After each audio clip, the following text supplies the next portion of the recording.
Ensuite, Cavaliers contre Magic. Match 1 remporté par les Cavaliers. Bon, c'est pas pour dire je l'avais dit, mais ça me conforte un peu dans le choix que j'avais fait de parier plutôt sur les Cavs, et notamment pour cet aspect, on a deux défenses qui sont deux défenses d'élite, y compris deux défenses d'élite sur demi-terrain, mais j'ai sans doute un peu plus confiance à la force de frappe offensive des Cavs, qui sont pas non plus une magnifique attaque, y compris sur demi-terrain, mais un peu plus confiance en eux qu'en Orlando. Pour l'instant, sur ce match 1, c'est exactement ce qu'on a vu. Je trouve, hein, avec des Cavs qui n'ont pas non plus été fabuleux, une défense d'Orlando qui a été magistrale. Je pense que je vais essayer de faire une compilation, mais c'est bon, tout le monde s'en fiche parce qu'ils ont perdu, mais la défense, il y a des séquences qui sont bluffantes quoi, de la part d'Orlando. Le problème, c'est que Cleveland est quand même relativement bon, ou en tout cas assez bon pour passer outre, là où ça bloque totalement, hein. Pour l'attaque de Orlando, ça a calé en fait. Shotmaking et créativité. Il y a vraiment ces deux éléments de création et shotmaking qui ont posé problème, dans le sens où quand ils arrivaient à créer et à générer pas mal de tirs ouverts ou des bons tirs, il n'y avait pas la capacité à les mettre ensuite, donc ça c'est un peu dommage quoi. Et pour moi c'est pas que de la chance, parce que Jalen Suggs, je sais pas moi, des Paolo Banchero ouverts à 3 points, des Franz Wagner parfois, ou ils n'ont pas un talent pur de shotmaking énorme quoi. C'est pas juste c'est des bons shooters mais qui ont eu un mauvais soir. Non. C'est plutôt, c'est aussi un peu lié à leur profil. C'est pas des bons shooters, c'est pas des bons shooters à 3 points, c'est pas des, voilà. Donc il y a un peu ça. Quand ils ont créé des bons tirs, ils sont pas arrivés à les mettre. Et puis de l'autre côté, parfois il y avait aussi ça calait niveau créativité et créer du jeu en fait, hein. Il y a les bonnes actions, c'est notamment soit quand on avait un peu Paolo Banchero à la baguette, soit sinon quand on avait un peu de jeu off-ball, et au niveau des cuts, c'est vrai que c'est une excellente équipe de cuts.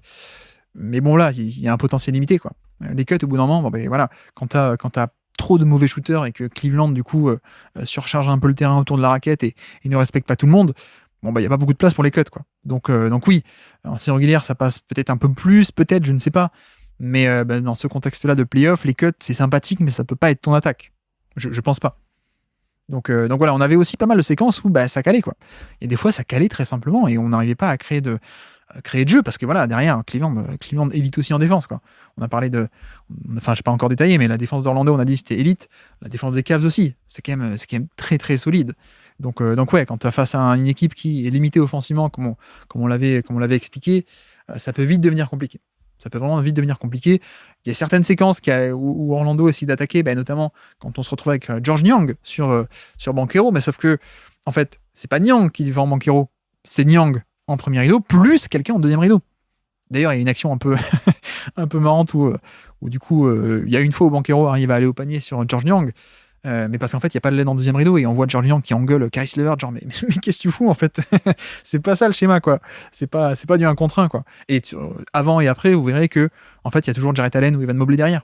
Donc voilà, c'est ça aussi c'est le schéma, et c'est la faiblesse d'Orlando qui a pas beaucoup de spacing. Donc là-dessus, les Cavs ont parfaitement su tirer profit de ça et organiser une défense pour gêner le Magic, hein, qui n'avait pas trop de réponses. J'ai trouvé que les meilleures séquences d'Orlando, c'était notamment avec Markelle Fultz à la baguette, qui lui arrivait tout le temps à générer des bons tirs, de par ses pick and roll, de par ses driving kicks.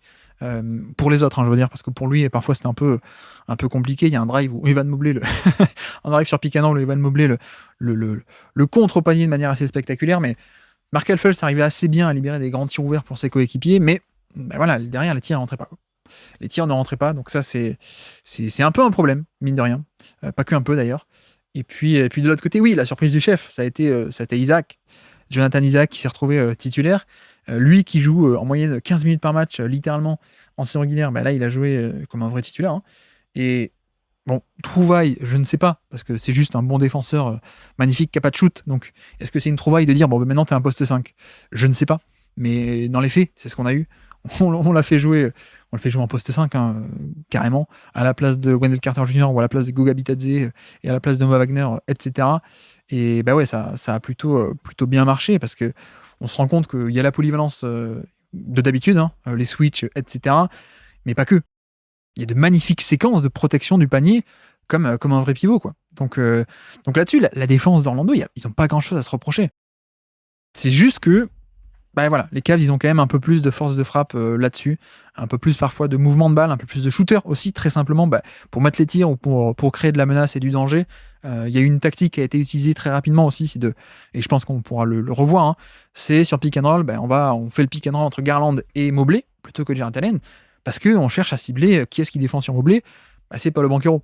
Et donc c'est plus facile à attaquer, évidemment, que d'attaquer un Isaac ou un Wendell Carter Jr. ou d'autres mecs comme ça, quoi. Donc voilà, assez compliqué cette série pour Orlando pour l'instant. Si on reste un peu sur ce niveau offensif de shotmaking, créativité, bon, la réussite parfois elle va pouvoir venir, mais à quel point est-ce que la créativité de pouvoir opérer face à cette défense des Cavs qui bouche le terrain, qui respecte pas les shooters, etc., ça va être compliqué. Ça va être compliqué, alors que de l'autre côté, c'est pas génial, mais avec Mitchell, avec Garland, avec George Niang, un peu de shoot, avec Max Strus, voilà, il y a quand même 2-3 trucs à faire un peu intéressants et ils sont arrivés. Donc je maintiens un peu mon pronostic pour le coup. Et le match a été plaisant sur la première mi-temps, mais peut-être un peu moins après. Et donc voilà pour ce Orlando-Cleveland. Peut-être on rentrera plus dans le détail plus tard sur d'autres matchs de la série. Merci d'avoir écouté cet extrait. S'il vous a plu, l'émission complète est disponible en description et on se donne rendez-vous sur le feed principal du Basket Lab pour l'intégralité des podcasts. À bientôt.